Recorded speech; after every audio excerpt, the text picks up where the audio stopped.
பேரு Pokemon craft. இந்த வீடியோல ஆஷோட ஜோட்டோ ரீஜியன் போக்கிமானை பத்தி தான் பார்க்க போறோம். சரி வாங்க ஆஷோட ஜோட்டோ ரீஜியன் போக்கிமானை பார்க்கலாம்.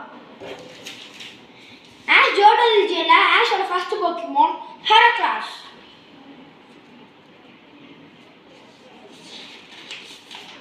ஆஷோட செகண்ட் போக்கிமான் சிக்கோரிட்டா. சிக்கோரிட்டா வந்து பேலீஃபா இவால்வ் ஆகும்.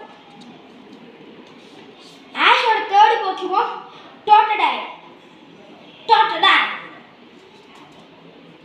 ஆஷோட ஃபோர்த் போக்கிமான்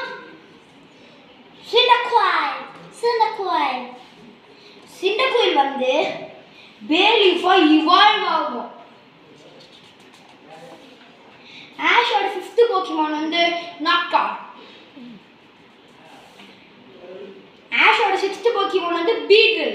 இது ஆஷ் வந்து ரிலீஸ் பண்ணிடுவான். அதுக்கப்புறம் ஆஷ் கிட்ட ஒரு எக் இருக்கும், அது வந்து ஃபேம்பியா ஹேட்ச் ஆகும். ஃபேம்பி வந்து டான்ஃபேனா இவால்வ் ஆகும். அதுக்கப்புறம் ஆஷோட 12th போக்கிமான் லார்விட்டர். ஆஷ் கிட்ட எக் இருக்கும், அது வந்து ஹேட்ச் ஆனனால லார்விட்டர் ஆகும். ஆஷ் வந்து கடைசியில் ரிலீஸ் பண்ணிடுவான். அடுத்த வீடியோவில் இன்னும் பல போக்கிமான்ஸை பற்றிலாம் பார்ப்போம். சரி பாய் பாய் ஃப்ரெண்ட்ஸ், அடுத்த வீடியோவில் சந்திப்போம்.